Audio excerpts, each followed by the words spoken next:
Assalamualaikum anak-anak, tetap semangat ya walaupun kita belajar masih bertatap layar. Mudah-mudahan pandemi ini segera berakhir dan kita bisa langsung belajar secara bertatap muka. Kali ini ibu akan membahas tentang titrasi dikromatometri. Adapun bagian dari video pembelajaran kali ini adalah ada pendahuluan, tujuan prinsip, prosedur, samaan reaksi, dan juga perhitungan dari titrasi dikromatometri. Kita lanjut ke pendahuluan dikromatometri. Apa sih yang dimaksud dengan dikromatometri? Nah, dikromatometri yaitu suatu metode analisis kimia kuantitatif yang menggunakan larutan dikromat sebagai larutan baku primernya. Adapun jenis titrasinya adalah termasuk jenis titrasi oksidimetri. Kenapa disebutnya titrasi oksidimetri? Karena larutan baku yang dipergunakannya itu adalah larutan dikromat yang bersifat sebagai oksidator. Dan teknik titrasi yang dipergunakan adalah teknik titrasi langsung karena sampel langsung ditambahkan indikator dan langsung dititrasi dengan larutan bakunya.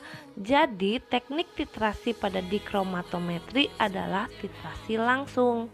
Nah, ini adalah kegunaan dikromatometri, di mana dikromatometri ini banyak dipergunakan untuk menentukan kadar Fe, baik itu Fe2+ ataupun Fe3+, kadar NO3-, kadar ClO3-, kadar asam peroksida, dan juga kadar kalium permanganat. Ini adalah macam-macam dari indikator redoks. Jadi indikator redoks itu ada dua. Ada indikator redoks reversibel dan indikator redoks irreversibel.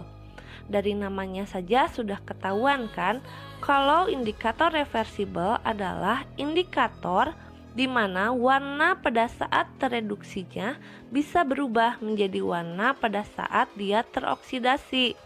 Dan sebaliknya, warna pada saat dia teroksidasi bisa kembali ke warna pada saat tereduksinya. Sedangkan indikator redoks irreversibel adalah indikator di mana warna pada saat tereduksinya tidak bisa berubah menjadi warna pada saat teroksidasinya.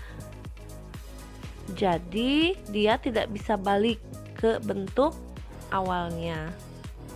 Adapun contoh dari indikator redoks reversibel adalah kompleks Fe2 ortofenantrolin atau yang disebutnya dengan feroin dan juga difenilamin dan turunannya. Jadi feroin itu nama lain dari kompleks Fe2 ortofenantrolin ya.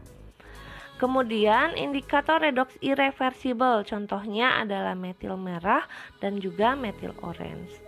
Nah, untuk memilih indikator redoks yang sesuai, maka kita harus melihat dulu kekuatan oksidasi dari larutan titran dan juga titratnya. Kemudian kita harus mengetahui potensial titik ekivalen titrasi tersebut. Dan yang ketiga adalah dari pH larutan. Nah, ini adalah struktur kimia dari kalium dikromat. Seperti yang kalian ketahui bahwa senyawa dikromat merupakan oksidator kuat tetapi lebih lemah daripada permanganat. Hal inilah yang menyebabkan reaksi oksidasi dari dikromat berjalan sangat lambat.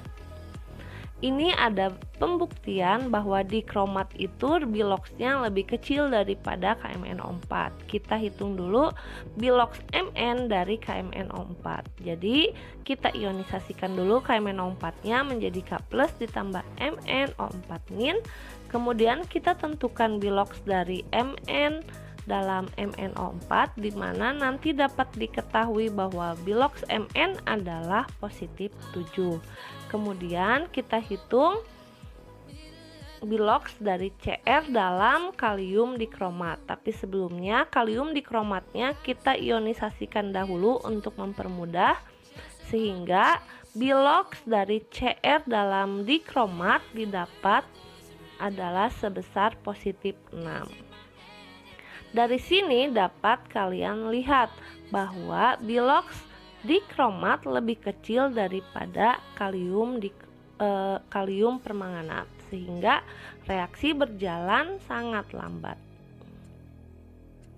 Kita lanjut ke sifat fisik kalium dikromat. Kalium dikromat itu berwujud padat, berbentuk kristal berwarna orange, dan dia tidak berbau, larut dalam air tetapi tidak larut dalam alkohol. Massa molarnya 294,185 gram per mol, dan juga densitas atau massa jenisnya 2,676 gram per centimeter kubik. Yang selanjutnya titik didihnya 500 derajat Celcius serta titik leburnya 398 derajat Celcius. Dan ada juga sifat kimia dari kalium dikromat, di mana kalium dikromat ini bersifat stabil dan merupakan oksidator kuat tapi di bawah KMnO4, berbahaya bagi lingkungan atau dangerous for improvement, korosif, toksik, dan juga apabila direaksikan dalam suasana asam, si dikromat tersebut dapat mengalami reduksi menjadi Cr3+ yang memiliki E0 selnya sebesar 1,33 volt. Kalium dikromat sangat stabil, tidak bereaksi dengan Cl-, kemurniannya tinggi, mudah diperoleh, dan juga murah. Karena kriteria inilah, maka kalium dikromat dapat dikategorikan sebagai larutan baku primer. Tetapi sama seperti NaCl, dikromat itu hidratnya belum diketahui. Jadi untuk menghilangkan hidratnya harus di oven terlebih dahulu, sehingga dikromatnya tersebut dapat benar-benar dipastikan menjadi larutan baku primer, di mana suhu pengovenan itu pada suhu 105 sampai 110 derajat Celcius selama 1 jam. Ini adalah sifat fisik dari asam fosfat, karena di dalam titrasi dikromatometri ini kita mempergunakan asam fosfat. Jadi kita harus mengetahui sifat fisik dan kimia dari asam fosfat. Asam fosfat itu dia berwujud cair, tidak berwarna, berbau khas yaitu bau fosfat. Densitasnya 1,685 gram per mili. Titik didihnya 158 derajat Celcius dan larut dalam air ataupun etanol.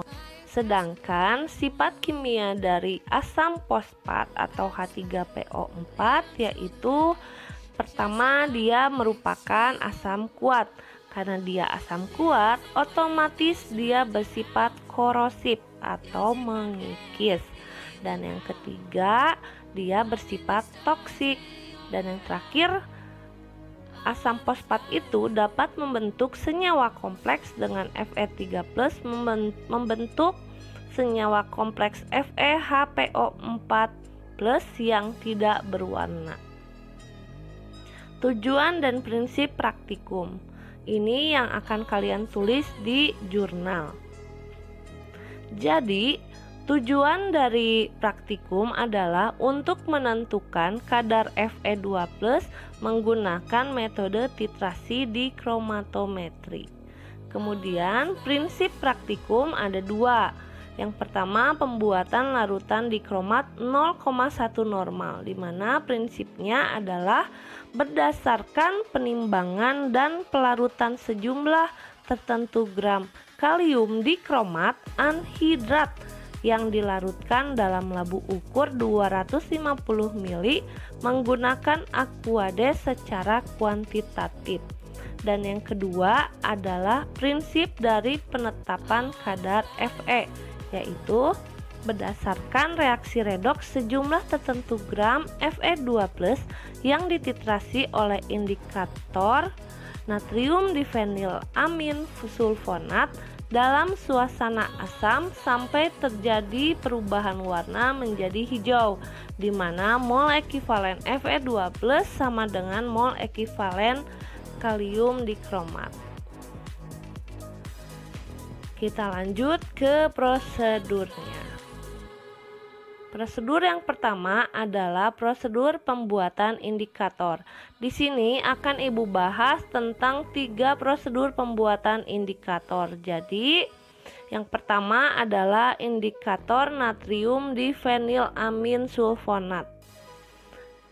Caranya 0,3 gram natrium difenilamin sulfonat ditimbang secara kuantitatif, dilarutkan dengan Aquades sampai 100 ml dan indikator pun siap digunakan. Kemudian yang kedua, indikator barium difenilamin sulfonat. Kalau tadi natrium difenilamin sulfonat, kalau ini indikator barium difenilamin sulfonat. Caranya menimbang 0,32 gram garam barium dari asam difenilamin sulfonat secara kuantitatif, ditimbang, dilarutkan dengan Aquades sampai 100 ml, kemudian ditambahkan 0,5 gram natrium sulfat, kemudian disaring dan diambil filtratnya. Nah, yang dipergunakan sebagai indikatornya itu adalah filtratnya, sedangkan endapannya bisa dibuang di penampung. Yang terakhir adalah pembuatan indikator feroin atau penantrolin monohidrat. Caranya yaitu timbang 1,485 gram garam 1,10 penantrolin, kemudian dimasukkan dalam labu ukur 100 ml, ditambahkan 0,695 gram FeSO4 7H2O, kemudian dilarutkan dengan Aquades hingga tanda batas dan dihomogenkan serta indikator pun siap untuk dipergunakan. Jadi penggunaan indikator ini disesuaikan dengan bahan yang tersedia di laboratorium, tetapi kalian harus mengetahui semua prosedur pembuatan indikatornya. Jadi pembuatan indikatornya yang tiga-tiganya itu kalian tulis di jurnal. Perihal yang mana yang akan digunakan, kita akan melihat ketersediaan bahan dari indikator di laboratorium. Lanjut ke pembuatan larutan sampel Fe2+. Jadi timbang secara kuantitatif sampel Fe2+ sebanyak 10 gram, kemudian sebanyak 10 gram sampel tersebut dilarutkan dengan mempergunakan asam sulfat 4 normal. Kemudian setelah seluruhnya larut, tinggal dipindahkan ke labu ukur 250 ml dan bilas botol timbangnya, kemudian tambahkan Aquades sampai tepat tanda batas dan homogenkan. Nah, di sini fungsi dari asam sulfat itu adalah untuk melarutkan sampel Fe2+, karena Fe2+ itu merupakan logam yang dapat terlarut sempurna pada asam kuat, yaitu asam sulfat. Selain itu juga untuk mencegah terjadinya hidrolisis, karena apabila Fe dilarutkan langsung dengan mempergunakan Aquades, maka si Fe2+ nya itu akan terhidrolisis menjadi FeOH 2 kali. Prosedur selanjutnya yaitu penetapan kadar Fe2+. Yang pertama, kalian pipet 25 ml sampel Fe2+ secara kuantitatif ke dalam labu LMR, kemudian tambahkan 25 ml HCl. Jadi fungsi HCl ini adalah untuk memberikan suasana asam dan untuk memperjelas TA. karena akan terbentuk CrCl3. Jadi reaksinya Cr3+ hasil reduksi dikromat akan bereaksi dengan Cl menghasilkan CrCl3 yang terbentuk pada saat Ta. Jadi Ta-nya akan lebih mudah diamati. Yang ketiga, tambahkan 5 mili asam fosfat 85%, di mana asam fosfat itu berfungsi untuk menghilangkan kadar Fe3+, menghilangkan warna Fe3+ dengan membentuk kompleks FeHPO4+ yang tidak berwarna, sehingga Ta-nya lebih mudah diamati. Kemudian tambahkan 1 mili indikator. Kemudian yang terakhir, titrasi menggunakan kalium dikromat sampai Ta berwarna hijau jelas. Setelah kalium dikromat tereduksi seluruhnya menjadi Cr3+, maka indikator akan berubah warna menjadi bentuk tereduksinya dan diperkuat dengan warna dari CrCl3 yang berwarna hijau. Jadi Ta-nya akan lebih mudah diamati. Ini adalah persamaan reaksi pelarutan kalium dikromat. Jadi yang asalnya kalium dikromat yang berupa solid ditambahkan H2O, dia akan berubah menjadi kalium dikromat yang berupa larutan. Kemudian pelarutan Fe2+ juga sama, tapi perbedaannya Fe2+ itu dilarutkannya dengan H2SO4 sehingga terbentuk larutan Fe2+. Dan ini adalah reaksi pada saat titrasi. Jadi Cr2O7 2- atau dikromat akan menghasilkan 2Cr3+. Di sini O-nya itu ada 7 si dikromatnya. Jadi kita tulis 7H2O. Kemudian untuk jumlah H-nya kita tinggal setarakan, 7 dikali 2 adalah 14, maka di sini yang sebelah kirinya kita tambahkan 14H+. Kemudian karena di sini muatannya ada -2 sama 14+, berarti positif 12 ya.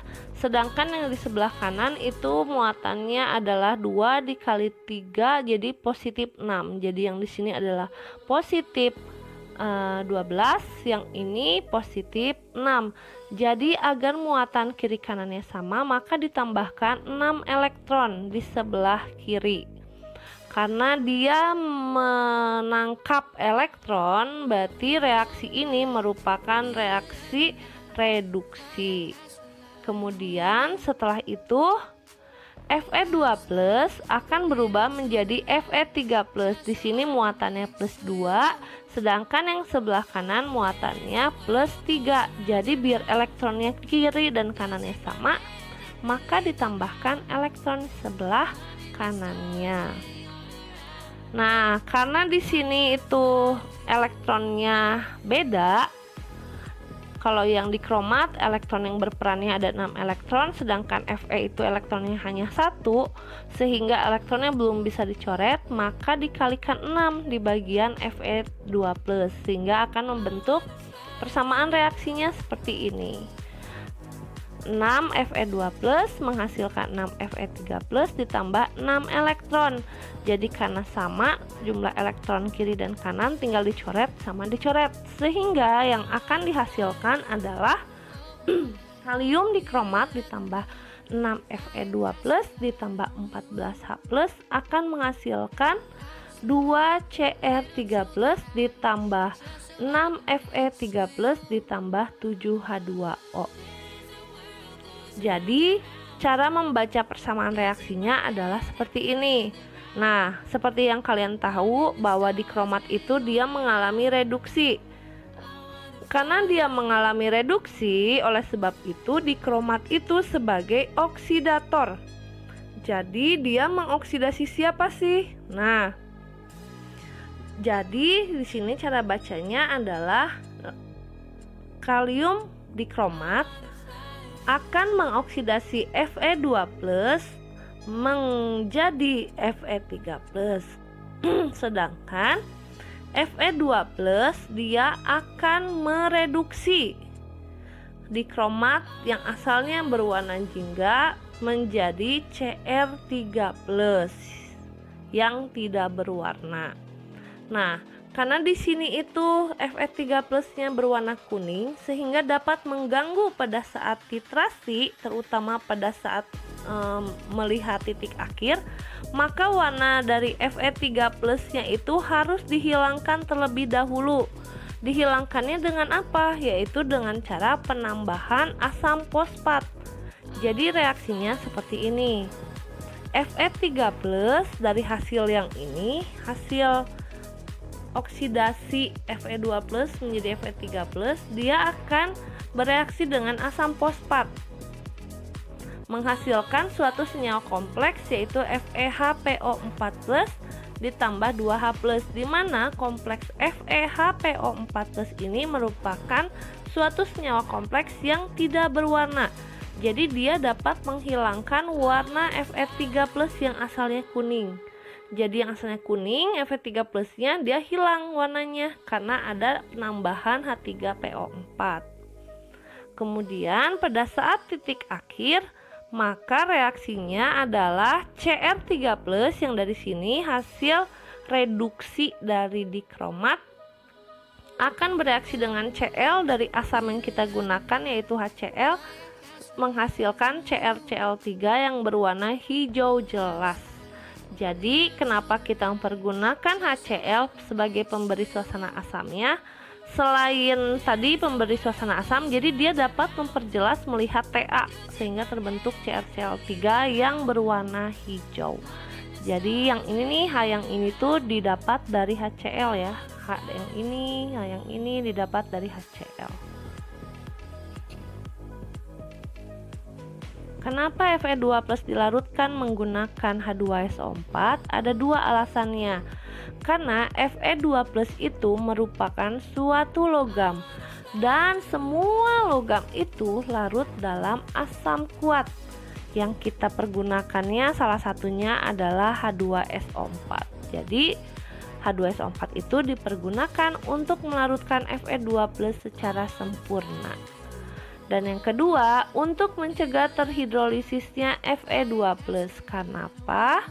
Karena Fe2+ ini apabila bereaksi dengan air akan mengalami reaksi hidrolisis menghasilkan endapan FeOH 2 kali, sehingga akan mempersulit melihat Ta apabila telah terbentuk FeOH 2 kali. Jadi dilarutkannya harus menggunakan asam sulfat. Kemudian kenapa harus suasananya asam? Nah, suasana asam ini terjadi karena reaksi reduksi dikromat atau Cr2O72- menjadi Cr3+ itu berlangsung dalam suasana asam. Jadi harus suasana titrasinya adalah asam. Nah, kalau basa maka akan ada ion OH- dan ion OH- itu malah akan bereaksi dengan Fe3+ hasil oksidasi sampel sehingga akan menghasilkan endapan FeOH 3 kali yang berwarna merah kecoklatan, sehingga nanti akan mempersulit melihat titik akhir titrasi. Seperti itu. Lanjut ke perhitungan. Perhitungan yang pertama yang kalian tulis di jurnal yaitu kalian hitung MR dari K2Cr2O7, kemudian kalian hitung Be dari kalium dikromat. Di sini kalian bisa lihat bahwa dalam persamaan reaksi ada 6 elektron yang berperan, sehingga Be kalium dikromat sama dengan Mr kalium dikromat dibagi 6 dari jumlah elektronnya. Dan yang terakhir, hitung massa dari kalium dikromat. Caranya adalah N dikali Be dikali volume per 1000, sehingga didapat massa kalium dikromat. Jadi kalian sudah menulis persamaan atau perhitungan ini tuh sudah kalian tulis di jurnal kalian. Kemudian ada penentuan kadar Fe2+. Jadi kadar Fe sama dengan Fp atau faktor pengenceran dikali Vn kalium dikromat dikali ArFe dibagi miligram sampel dikali 100%, di mana Fp atau faktor pengenceran sama dengan silabu per Vivipep. Dan hasil yang didapat itu harus masuk rentang 2% dari kadar Fe yang sebenarnya. Jadi setelah kalian praktikum dan kalian tentukan kadar Fe-nya, kalian konfirmasi ke pembimbing dan tanya apakah sudah masuk rentang 2% atau belum. Demikian video pembelajaran dari Ibu. Terima kasih sudah menonton video ini dan mudah-mudahan bermanfaat bagi kalian, dan apabila ada perihal yang tidak dimengerti bisa langsung ditanyakan. Wassalamualaikum warahmatullahi wabarakatuh.